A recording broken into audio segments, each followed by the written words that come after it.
Hello students, good evening. प्रत्यावर्ती धारा इस चैप्टर में हम अगले भाग में बढ़ते हैं। अगले भाग में दो चीज़ें हैं हमारे पास। नंबर एक, गुणता कारक, उसको कहते हैं क्वालिटी फैक्टर। एक तो इसके बारे में हमने स्टडी करनी है, और दूसरा बहुत ही महत्वपूर्ण भाग है ट्रांसफॉर्मर। इन दो टॉपिक्स पे आज हमको स्टडी करनी है। तो पहला भाग है गुणता कारक, क्वालिटी फैक्टर। श्रेणी क्रम एलसीआर परिपथ का हम सबसे पहले गुणता कारक पढ़ते हैं। देखिए, हमने एलसीआर परिपथ में श्रेणी क्रम अनुनाद, समांतर क्रम अनुनाद और एलसीआर सर्किट को बहुत अच्छे से पिछले लेक्चर में पढ़ा। श्रेणी क्रम एलसीआर परिपथ में अनुनाद की स्थिति में जो करंट होती है वो मैक्सिमम होती है। जो रिजोनेंट कंडीशन होती है उस कंडीशन में परिपथ में धारा का मान अधिकतम होता है, और जिस आवृत्ति पर धारा का मान अधिकतम होता है उस आवृत्ति को अनुनादी आवृत्ति कहते हैं। और अनुनादी आवृत्ति न्यू जीरो या nu nought is equal to 1/2π√LC, और angular resonant frequency omega nought is equal to 1/√LC। ये हमने पीछे पढ़ा हुआ है। अब देखिए, थोड़ा सा समझने की जरूरत है, ज्यादा इसमें कुछ भी नहीं है। एलसीआर परिपथ में अनुनाद की स्थिति में चूंकि धारा का मान अधिकतम होता है, करंट मैक्सिमम फ्लो करती है, तो उस स्थिति में पावर लॉस मतलब शक्ति क्षय सबसे अधिक होता है। ये एक बात ध्यान रख लीजिएगा। रिजोनेंट कंडीशन पे धारा का मान अधिकतम होने के कारण उस परिपथ में पावर लॉस शक्ति क्षय अधिकतम होता है, मैक्सिमम होता है। I²R के फॉर्म पे जो एनर्जी कंज्यूम हो जाती है। अनुनादी आवृत्ति की स्थिति से यदि हम रिजोनेंट फ्रीक्वेंसी की कंडीशन से फ्रीक्वेंसी में चेंज करें, अनुनादी आवृत्ति की स्थिति से आवृत्ति का मान कम या ज्यादा कर दें तो पावर लॉस शक्ति क्षय घटने लगता है। इस ग्राफ को समझिएगा। ये देखिए, ये इधर हमने फ्रीक्वेंसी ली है, एक्स एक्सेस में हमने क्या ले रखा है, पहले इस ग्राफ को समझिएगा। इधर हमने फ्रीक्वेंसी ले रखी है, इधर करंट ले रखी है, और रिजोनेंट कंडीशन ऐसी मिलती है। जब हम आवृत्ति और धारा के बीच ग्राफ ड्रॉ कर रहे थे, इसको समझिएगा आराम से, तो ऐसा ग्राफ हमने पढ़ा था। आवृत्ति का मान बढ़ाने पर धारा का मान, परिपथ में धारा का मान अधिकतम होता है एक विशेष आवृत्ति पर। उस आवृत्ति को हम कह रहे थे अनुनादी आवृत्ति न्यू जीरो। और अनुनादी आवृत्ति के बाद और आवृत्ति बढ़ाने पर धारा का मान फिर तेजी से घटने लगता है। इनिशियली फ्रीक्वेंसी इंक्रीज कराने पर करंट रैपिडली इंक्रीज करती है, रिजोनेंट फ्रीक्वेंसी पे मैक्सिमम होती है, और फ्रीक्वेंसी पे और वेरिएशन करते हैं, थोड़ा और बढ़ाते हैं तो फिर रैपिडली डिक्रीज कर। ये हमने पीछे पढ़ा हुआ है। अब हम क्या करते हैं, थोड़ा सा ध्यान दीजिएगा। अनुनादी आवृत्ति के दोनों ओर, बोथ साइड चलेंगे। देखें, इस रिजोनेंट फ्रीक्वेंसी के इधर और इधर, दोनों ओर, दोनों तरफ चलेंगे। वह आवृत्तियां जिनके लिए शक्ति क्षय अधिकतम मान का ठीक आप हो जाता है। यहां पर मैक्सिमम पावर लॉस है तो लोअर फ्रीक्वेंसी की तरफ आइए, इधर पावर लॉस हाफ और इधर भी पावर लॉस हाफ। ये मैक्सिमम पावर लॉस है। इस मैक्सिमम पावर लॉस के मतलब अनादि आवर्ती के दोनों तरफ इतनी आवर्तियों के पर आइए कि जहां पर शक्ति क्षय आधी हो जाए, ठीक आधी हो जाए। तो जिन आवर्तियों पर शक्ति क्षय आधा रह जाता है उनको कहते हैं अर्ध शक्ति आवर्ती, हाफ पावर फ्रीक्वेंसी कहलाती है। ये न्यू वन क्या है? Half power frequency. Nu two भी क्या है? Half power frequency. और न्यू जीरो पर क्या है? पावर लॉस मैक्सिमम है, तो ये रिजोनेंट फ्रीक्वेंसी है। रिजोनेंट फ्रीक्वेंसी से एक तरफ हाफ पावर फ्रीक्वेंसी मिल रही है और दूसरी तरफ भी हाफ पावर फ्रीक्वेंसी मिल रही है। ये आपको केवल समझ लेना है, क्योंकि मैं लास्ट में गुणता कारक क्वालिटी फैक्टर के लिए एक फार्मूला बताऊंगा, उस पर क्वेश्चन आएंगे, उसको आप कर लेंगे। अब देखिएगा, इसका अर्थ ये हो गया कि अनुनादी आवर्ती न्यू जीरो के दोनों ओर की वह आवृत्तियां, इधर की वह आवृत्तियां जिनके लिए धारा का मान घट कर के अपने अधिकतम मान आई जीरो का 1/√2 गुना हो जाए। पावर तो हो जाए आधी और करंट कितनी हो जाए? Maximum I zero. ये देखो आई जीरो है, आई नॉट है, आई नॉट का कितना रह जाए? इस तरफ आई नॉट अपॉन √2 और इस तरफ भी आई नॉट अपॉन √2। तो अनादि आवर्ती न्यू नॉट के दोनों ओर की वह आवृत्तियां जिसके लिए धारा का मान घट करके अपने अधिकतम मान का मतलब आई नॉट का 1/√2 गुना हो जाता है, वो आवृत्तियां हैं अर्ध शक्ति आवृत्तियां। ऐसे भी समझ सकते हो। अब अर्ध शक्ति आवृत्तियों का अंतर जो होता है nu two minus nu one, ये न्यू टू में से न्यू वन घटाएंगे तो इसको अनुनादी वक्र का आवर्ती विस्तार बैंड कहते हैं। बैंड विस्तार कहलाता है, बैंड फ्रीक्वेंसी हुई हो। अर्ध आवर्तियों का अंतर means nu two minus nu one को अनुनादी वक्र का बैंड विस्तार कहेंगे। अब देखिए, बस आ गया हमारा गुणवत्ता कारक। एलसीआर परिपथ में अनुनादी आवर्ती न्यू जीरो या न्यू नॉट मतलब मैक्सिमम आवर्ती और अनुनादी वक्र के बैंड विस्तार को, जो बैंड वर्थ है, उसका अनुपात क्या कहलाएगा? गुणवत्ता कारक या गुणता कारक।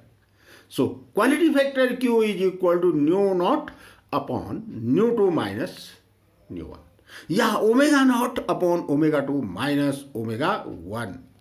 ये हो गया भाई गुणता कारक, क्वालिटी फैक्टर हो गया। ये डेरिवेशन नहीं आता परंतु इसमें क्वेश्चन आता है।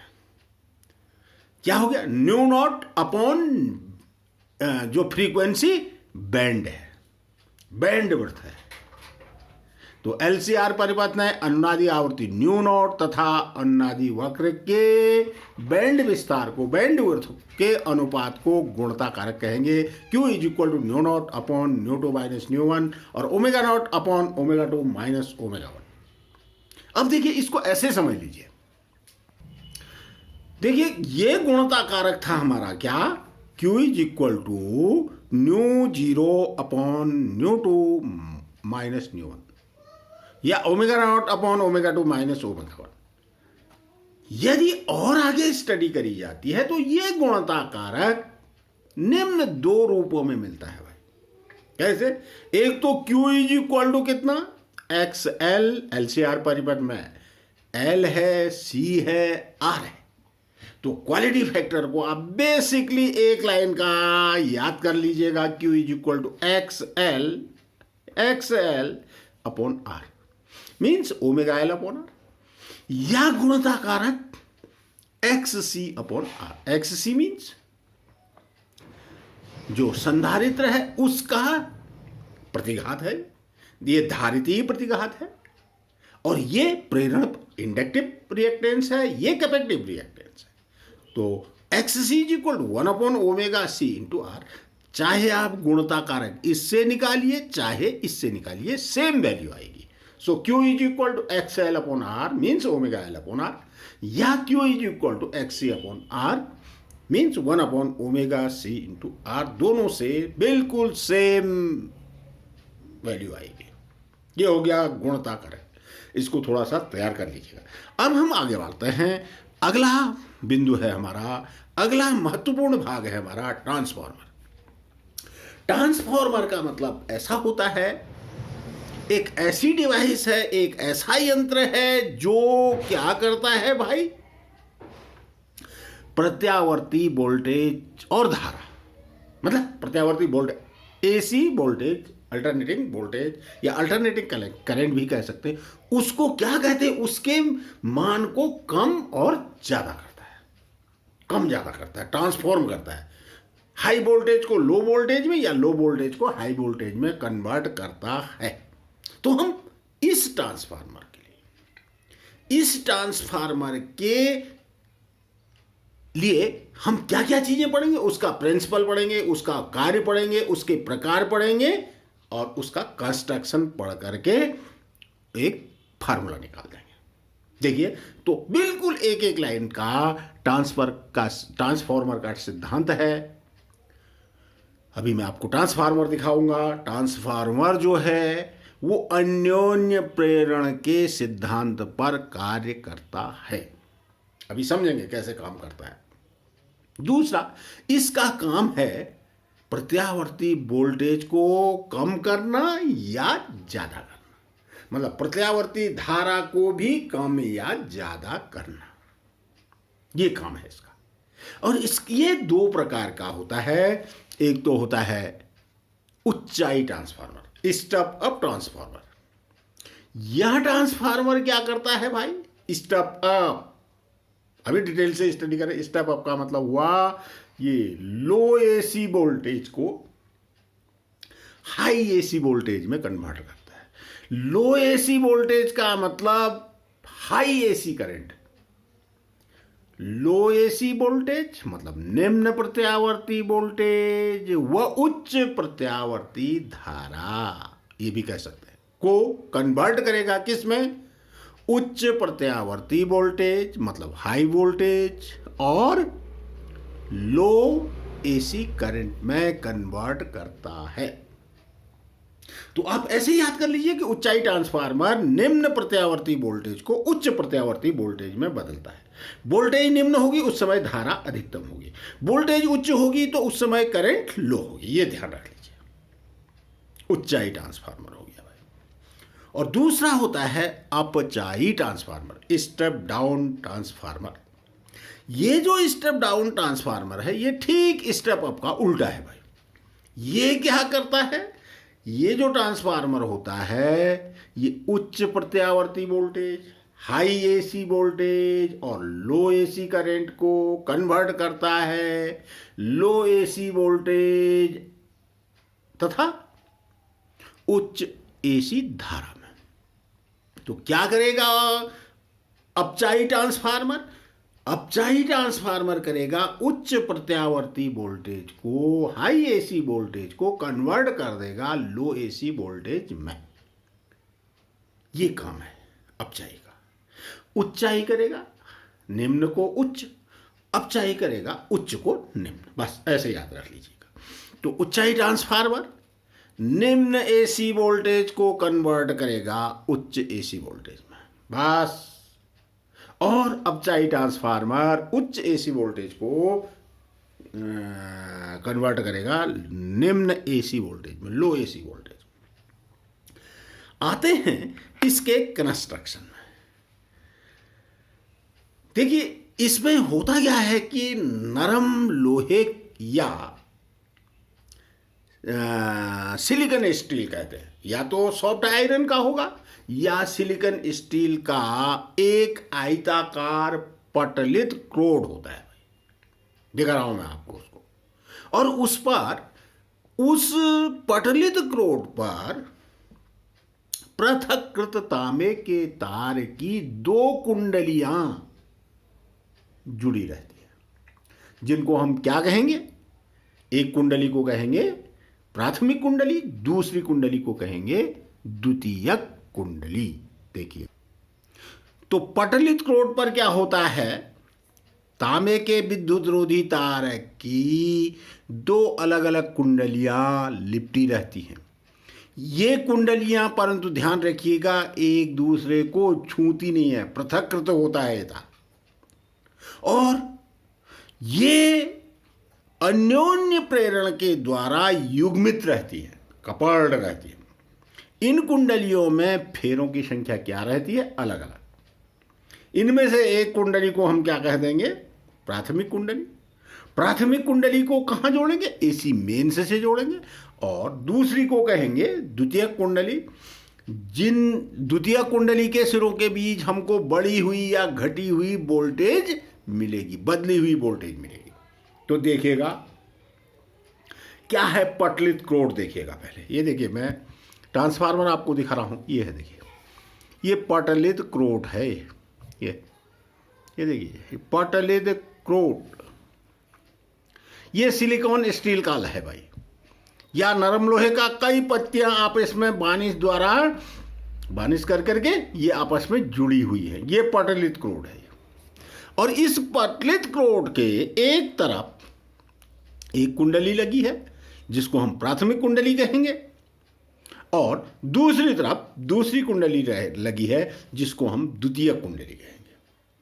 और ध्यान रखिएगा, कुछ ट्रांसफार्मर में प्राथमिक कुंडली के ऊपर से ही द्वितीयक कुंडली होती है, परंतु वो पृथक्कृत होती है। ये ट्रांसफार्मर हो गया आपका, ये देखिए पटलित नरम लोहे या सिलिकॉन स्टील है, सिलिकॉन स्टील, और इस पर पृथक्कृत तांबे के तार की दो कुंडलियां, एक को प्राइमरी कॉइल कहेंगे, दूसरे को सेकेंडरी कॉइल कहेंगे। प्राइमरी कॉइल को हम एसी मेंस से लगाएंगे, और सेकेंडरी कॉइल पे हमको बदली हुई, घटी हुई या बढ़ी हुई वोल्टेज मिलेगी। अब आगे बढ़ते हैं, देखिएगा इसको हम ऐसे दिखा सकते हैं भाई, प्रिंसिपल डायग्राम मैंने यहां पर बना रखा है। पहले हम उच्चाई ट्रांसफार्मर, ये है उच्चाई ट्रांसफार्मर, देखिए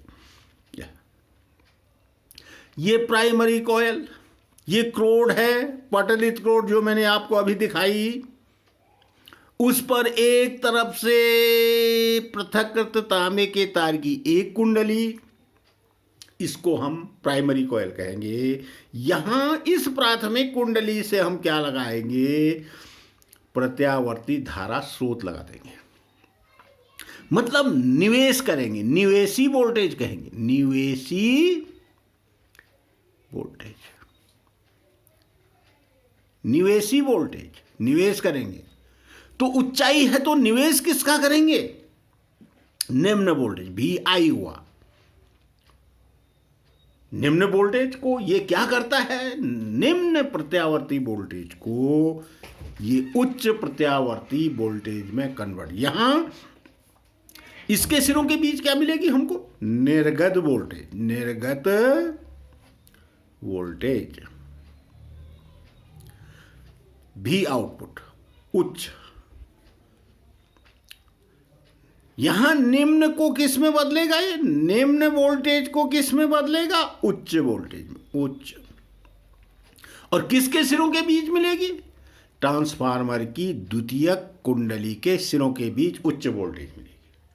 तो उच्चाई ट्रांसफार्मर का मतलब, स्टेप अप ट्रांसफार्मर का मतलब हुआ लो वोल्टेज को हाई वोल्टेज में कन्वर्ट करेगा, इतना ध्यान रखना है आपको। और इसकी एक विशेषता और होती है, इसकी प्राथमिक कुंडली में फेरों की संख्या कम, द्वितीयक कुंडली में फेरों की संख्या अधिक। प्राथमिक कुंडली में फेरे माना NP है और द्वितीयक में NS है, तो NS is greater than NP। V output या VS कह देता हूं मैं, चलो VS VP, VS is greater than VP, ये इसकी विशेषता होगी। ऊंचाई ट्रांसफार्मर। ऊंचाई ट्रांसफार्मर के लिए क्या हो गया, दो चीजें ध्यान रखना, NS is greater than NP and VS is greater than VP। ये भी मिलेगा भाई, अभी पढ़ेंगे। अब आते हैं अपचाई स्टप डाउन। स्टप डाउन ठीक इसका उल्टा। इसका उल्टा का मतलब इसको ऊपर कर दीजिए, इसको नीचे कर दीजिए। तो प्राइमरी कॉइल में फेरों की संख्या ज्यादा और सेकेंडरी कॉइल में फेरों की संख्या कम।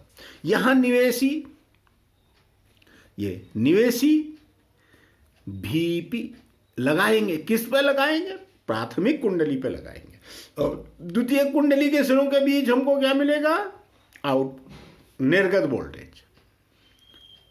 तो ये क्या करेगा, उच्च वोल्टेज को निम्न वोल्टेज में परिवर्तित करेगा। उच्च प्रत्यावर्ती वोल्टेज को निम्न प्रत्यावर्ती वोल्टेज, मींस उच्च प्रत्यावर्ती वोल्टेज का मतलब निम्न धारा को उच्च प्रत्यावर्ती धारा में, यह भी अर्थ होगा। तो इसमें क्या हो जाएगा भाई, अपचाई ट्रांसफार्मर के लिए ठीक इसका उल्टा होता है। NS is less than NP means VS is also less than VP। तो सेकेंडरी कॉइल में हमको कम वोल्टेज मिलेगी, प्राइमरी में जो लगा रखी है उससे कम मिलेगी। अब आते हैं इसका वर्किंग मेथड। देखिए, जब ट्रांसफार्मर की प्राथमिक कुंडली को किसी भी प्रत्यावर्ती धारा स्रोत से जोड़ा जाएगा तो प्राथमिक कुंडली में क्या होगा, लगातार धारा में परिवर्तन होना शुरू हो जाता है। क्योंकि जो प्रत्यावर्ती धारा होती क्या होती है, प्रत्यावर्ती धारा हमने पढ़ी थी, प्रत्यावर्ती धारा का मान समय के साथ कंटिन्यूअसली बदलता रहता है। प्रत्यावर्ती धारा का मान और दिशा दोनों समय के साथ बदला, अधिकतम हुआ फिर घटा, अधिकतम शून्य हुआ फिर अपोजिट डायरेक्शन में बढ़ा, अधिक, ऐसा हमने पीछे पढ़ा हुआ है। तो धारा के मान में परिवर्तन होने के कारण प्राथमिक कुंडली से बद्ध चुंबकीय फ्लक्स में भी परिवर्तन हो जाएगा, जिसके कारण प्राथमिक कुंडली में प्रेरित विद्युत वाहक बल उत्पन्न हो जाएगा। और वो हमने फैराडे के नियम से पढ़ा है। जब किसी परिपथ में चुंबकीय फ्लक्स में परिवर्तन होता है तो प्रेरित विद्युत वाहक बल EP is equal to minus N/d∅dt, NP d∅dt, जहां NP क्या है, प्राइमरी कुंडली में फेरों की संख्या है। EP क्या है, प्राथमिक कुंडली में उत्पन्न प्रेरित विद्युत वाहक बल, इंड्यूस्ड EMF है। और आगे बढ़ते हैं, देखिए, जब प्राथमिक कुंडली में क्या होगा भाई, फ्लक्स में परिवर्तन होगा तो उसके समीप रखी दूसरी कुंडली से बद्ध चुंबकीय फ्लक्स में भी परिवर्तन होना शुरू हो जाएगा। देखिए आगे बढ़े,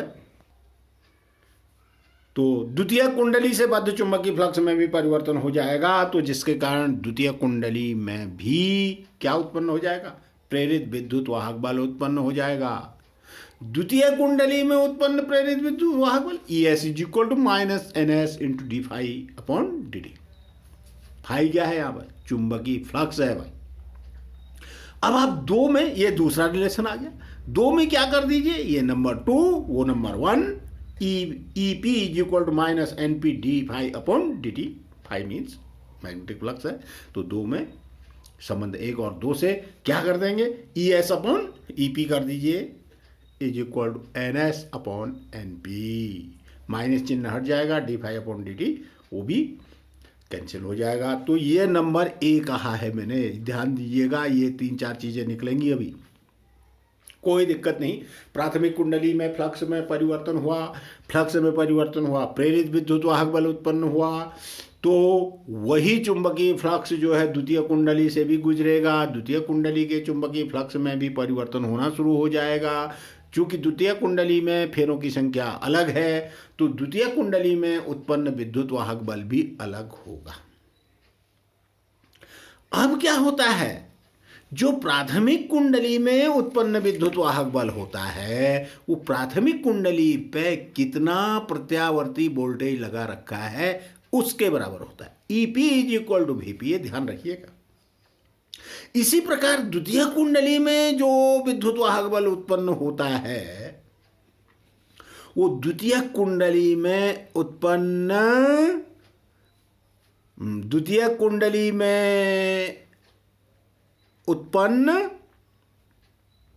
क्या, प्रेरित विभवांतर के बराबर होता है। तो इसका मतलब द्वितीय कुंडली में जो विद्युत वाहक बल उत्पन्न होगा वो द्वितीय कुंडली में प्राप्त प्रत्यावर्ती वोल्टेज के बराबर होगा। तो इसका मतलब E S upon E P is equal to V S upon V P. तो so E S upon E P is equal to V S upon V P, ये नंबर बी कह दिया मैंने। ध्यान देखिएगा ध्यान से। E P is equal to V P and E S is equal to V S. तो so E S upon E P is equal to V S upon V P. अब एक बात और ध्यान रखना है कि जो एक अच्छा ट्रांसफार्मर होता है, जिसको हम आइडियल ट्रांसफार्मर कहते हैं, वो क्या करता है कि उसकी प्राथमिक कुंडली को जितनी इलेक्ट्रिक पावर दी जाएगी वो पूरी की पूरी कहाँ तक पहुंचनी चाहिए, उसकी द्वितीय कुंडली तक पहुंच जानी चाहिए। ये ट्रांसफार्मर के लिए बहुत जरूरी है। परंतु व्यवहार में कोई भी ट्रांसफार्मर ऐसा नहीं करता है, थोड़ी सी एनर्जी की लॉस हो जाती है, वो हम आगे स्टडी करेंगे। परंतु एक आइडियल ट्रांसफार्मर के लिए प्राथमिक कुंडली में जो विद्युत शक्ति देंगे वो बराबर द्वितीय कुंडली को प्राप्त विद्युत शक्ति होगी। इसका मतलब PP is equal to PS. प्राथमिक को दी गई विद्युत शक्ति बराबर द्वितीयक में प्राप्त विद्युत शक्ति। अब P is equal to V I होता है, पढ़ा हुआ है। पीपी का मतलब V P into I P is equal to V S into I S. तो वी एस अपॉन वीपी निकाल दीजिए is equal to I P upon I S. V S upon V P is equal to I P upon I S. ये number C कह दिया भाई। ये उल्टा आ रहा है, देखिए क्या है, ई एस बट्टा ई पी बराबर एन एस बट्टा एन पी, और यही बराबर वी एस बट्टा वी पी, परंतु यही बराबर आई पी बट्टा आई एस आ गया, नंबर सी। ये देखिए, ये number A, E S upon E P is equal to N S upon N P, E S upon E P is equal to V S upon V P, number B, और V S upon V P या E S upon E P भी हुआ, ये बराबर I P upon I S, number A B C को देखिएगा। और आगे बढ़ते हैं, देखिएगा यदि हम इन तीनों भागों को देखें तो V S upon V P बराबर E S upon E P is equal to N S upon N P बराबर मिल रहा है आई पी बट्टा एस। ये वाला उल्टा रिवर्स मिल रहा है भाई। इस रेशियो को कहते हैं, आर से डिनोट कर दिया, स्मॉल आर, ये ध्यान रखिएगा। अब देखना, चूंकि ट्रांसफार्मर की जो दो कुंडलियां हैं प्राथमिक और द्वितीयक, उनके लिए एन एस बट्टा एन पी का मान कांस्टेंट रहता है, वो घटना बढ़ना नहीं है। तो इसलिए वी एस बट्टा वी पी या ई एस बट्टा ई पी या आई पी बट्टा आई एस का मान भी नहीं बदलेगा, वो भी कांस्टेंट रहेगा। तो इस अनुपात को एन एस बट्टा एन पी को क्या कह देते हैं, इसको ट्रांसफार्मर का परिणमन अनुपात कह देते हैं, ट्रांसफॉर्मेशन कोफिशिएंट कहलाता है। और उसको दिखाएंगे हम स्मॉल आर से। इससे हम क्वेश्चन बनाएंगे भाई, क्या, B S upon V P is equal to E S upon E P is equal to I P बट्टा I S is equal to N S बट्टा N P is equal to R. इसको हम क्या कह देंगे, परिणमन अनुपात। Transformer का परिणमन अनुपात का मतलब ट्रांसफॉर्मेशन कोफिशिएंट। अच्छा भाई, अब देखिए एक चीज और हमको इसमें पढ़नी है, क्या, अच्छा ट्रांसफार्मर की दक्षता में आते हैं, परंतु एक बात ध्यान रखना, ऊंचाई ट्रांसफार्मर के लिए एन एस बट्टा एन पी जो ट्रांसफॉर्मेशन कोफिशिएंट है आर है, वो 1 से बड़ा होगा, क्योंकि ऊंचाई ट्रांसफार्मर की द्वितीय कुंडली में फेरों की संख्या ज़्यादा, प्राथमिक में कम। तो NS बट्टा NP is greater than 1, so R is greater than 1। और फॉर स्टेप डाउन ट्रांसफार्मर क्या होगा? NS upon NP is less than 1, इसका मतलब R इज लेस देन। अब दक्षता का मतलब क्या होता है, इसमें भी क्वेश्चन आता है, बहुत ही इंपॉर्टेंट चीज है भाई। जो ट्रांसफार्मर की इफिशियंसी है, इफिशियंसी का अर्थ ये हुआ कि जो एक बढ़िया सा ट्रांसफार्मर होगा, एक आइडियल ट्रांसफार्मर होगा, उसकी प्राइमरी कॉइल को जो इलेक्ट्रिक पावर दी जाएगी, प्राथमिक कुंडली को दी गई विद्युत शक्ति पूरी की पूरी द्वितीय कुंडली को प्राप्त हो जानी चाहिए। और इसी के अकॉर्डिंग ट्रांसफार्मर कार्य करते हैं। परंतु प्रैक्टिकली होता क्या है, किसी भी ट्रांसफार्मर की जो इफिशियंसी होती है, दक्षता होती है, 100% नहीं होती है। मतलब प्राइमरी को जो पावर देंगे वो पूरी की पूरी सेकेंडरी तक नहीं पहुंच पाएगी, उसमें कुछ हानि हो जाती है। तो ट्रांसफार्मर की जो दक्षता हुई, दक्षता को हम इस प्रकार से डिनोट कर देंगे कि द्वितीय कुंडली में कितनी शक्ति प्राप्त हो रही है बट्टा प्राथमिक कुंडली को कितनी शक्ति दी गई थी इनटू 100, ये परसेंटेज में आ जाएगा। तो इसको हम ईटा, दक्षता को हम ईटा से दिखाएंगे। Eta is equal to PS upon PP into 100%।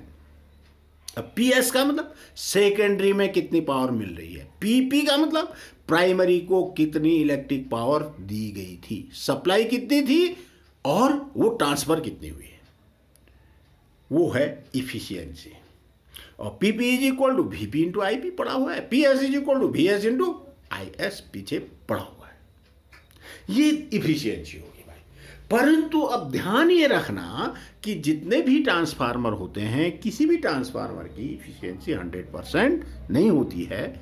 यदि ट्रांसफार्मरों की इफिशियंसी 95% से ऊपर को होती है, 95%, 96%, 97%, 98%, 99%, 100 तो होगी ही नहीं, 99 भी नहीं होगी, मतलब 95 से 97% तक की इफिशियंसी ट्रांसफार्मरों की होती है, तो उसको हम आइडियल कह लेते हैं, आइडियल ट्रांसफार्मर कह देते हैं।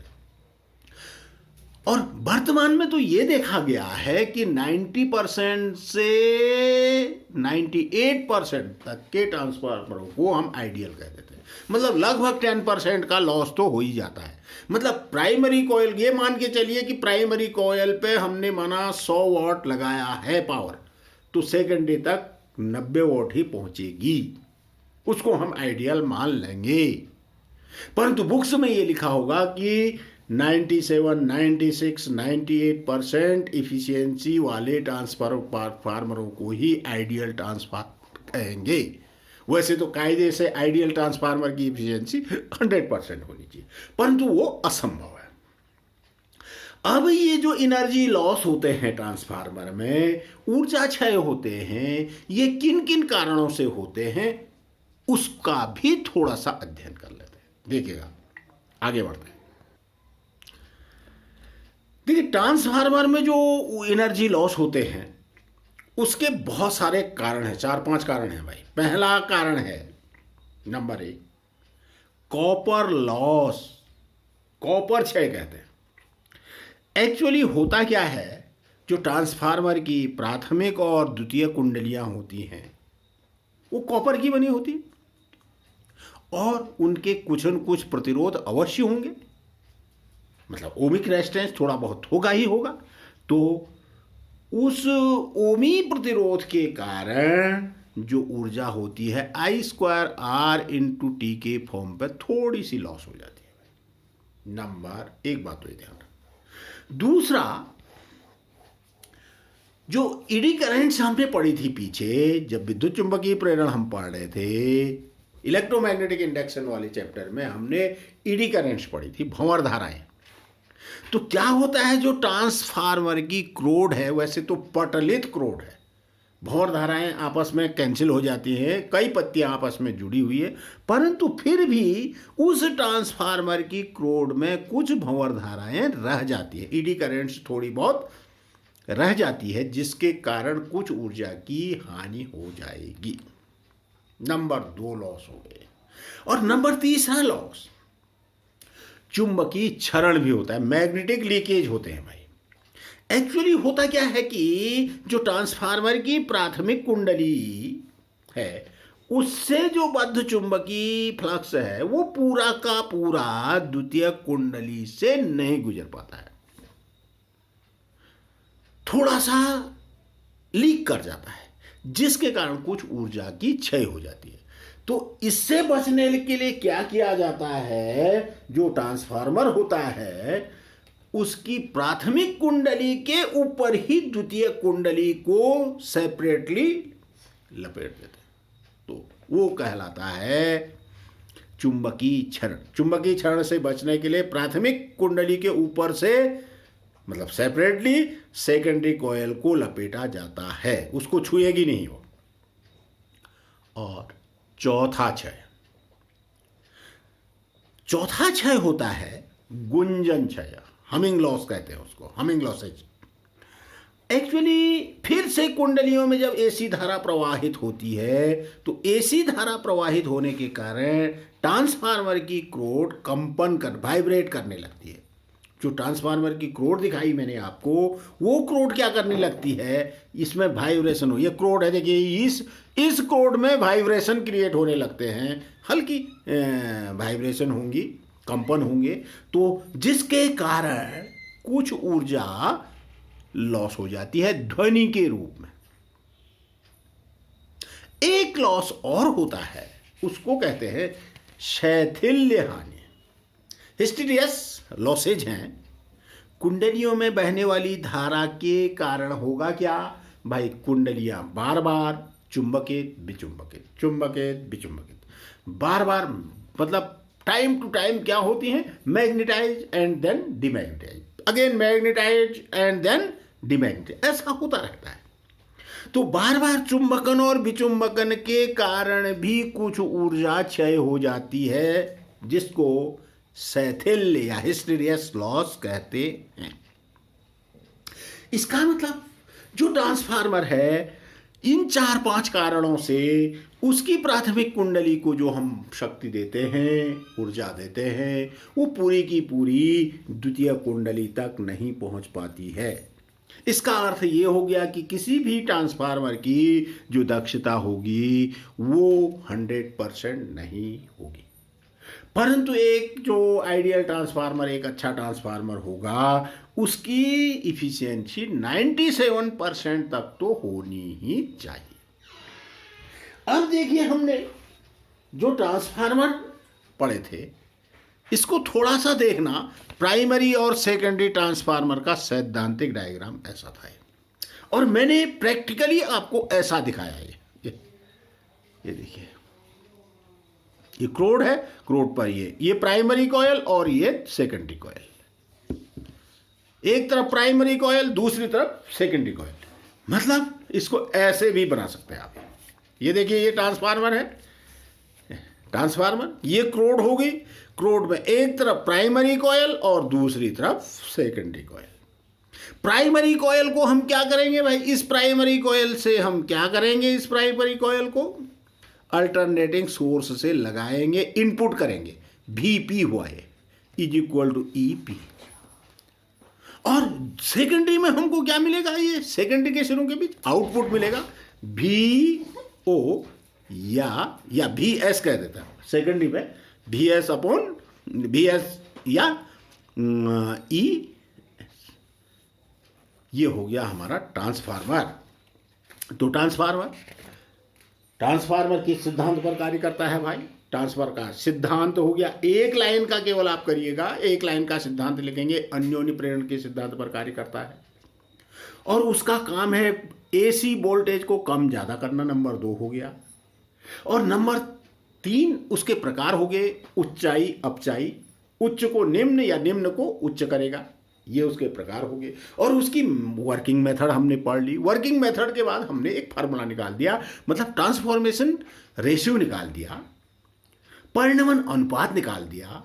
परिणमन अनुपात R, small r is equal to हमारे पास आ रहा है क्या, E S upon E P is equal to V S upon V P is equal to N S upon N P is equal to I P upon I S is equal to R. फिर उसकी efficiency पढ़ ली और efficiency के बाद losses पढ़ लिए और ये ट्रांसफार्मर हमने कंप्लीट। अब इसका व्यवहारिक उपयोग करते कैसे है वो बड़ी लंबी कहानी है, उसको हम यदि समय मिलेगा तो अगले लेक्चर में उसकी स्टडी करेंगे। एक्चुअली होता क्या है कि जो इलेक्ट्रिक पावर जनरेट होती है उसको सबसे पहले 220 वोल्ट और 50 हर्ट्ज की हम एसी जनरेट करते हैं, और यदि उसको सीधे सीधे एक स्थान से दूसरे स्थान तक पहुंचाया जाए तो क्योंकि 220 वोल्ट पे तो करंट बहुत ज़्यादा हुई, तो करंट ज़्यादा होने के कारण जिन तारों से हम उसको लाएंगे, एसी वोल्टेज को लाएंगे, उन तारों में बहुत उच्च प्रबल धारा बहने लगेगी, तो वो तार बहुत मोटे बनाने पड़ेंगे, एनर्जी लॉस बहुत हो जाएगा। तो हम करते क्या है कि निम्न प्रत्यावर्ती वोल्टेज को, जहाँ पर हमने इलेक्ट्रिसिटी का जनरेट किया, उस लो वोल्टेज को कन्वर्ट कर देते हैं हाई वोल्टेज में। किससे करेंगे उसको? लो वोल्टेज को हाई वोल्टेज में कन्वर्ट करने के लिए हम ऊंचाई ट्रांसफार्मर का यूज करेंगे। अब कन्वर्ट होने के बाद फिर तारों द्वारा पोलों से होते हुए उसको जहां ले जाना होता है वहां पहुंचा दिया जाता है। अब वहां क्या हो रही है भाई, हाई वोल्टेज लो करंट की एसी वोल्टेज मिल रही है, उसको हम सीधे फिर से घरों तक नहीं पहुंचा सकते हैं, तो फिर से वहां पर जहां वो उसको पहुंचाया गया उसको फिर से स्टेप डाउन किया जाता है। उस उच्च प्रत्यावर्ती वोल्टेज को 11,000 वोल्ट, 22,000 वोल्ट, 1100 वोल्ट या 440 वोल्ट या 660 वोल्ट या 2200 वोल्ट की को हम क्या करेंगे, फिर से स्टेप डाउन करेंगे, 220 वोल्ट में कन्वर्ट करके फिर घरों को सप्लाई कर देंगे, घरों को डिस्ट्रीब्यूट कर देंगे। ये उसका प्रिंसिपल है। तो आज के लिए इतना ही। अब ये चैप्टर हमारा कंप्लीट, अल्टरनेटिंग हमारा कंप्लीट। इसके बाद इसके क्वेश्चन, एनसीईआरटी बुक के क्वेश्चन मैं आपको कराऊंगा, एनसीईआरटी क्वेश्चंस कराऊंगा। उसके लिए अगले भाग में हम चलेंगे। आज के लिए इतना ही। ओके।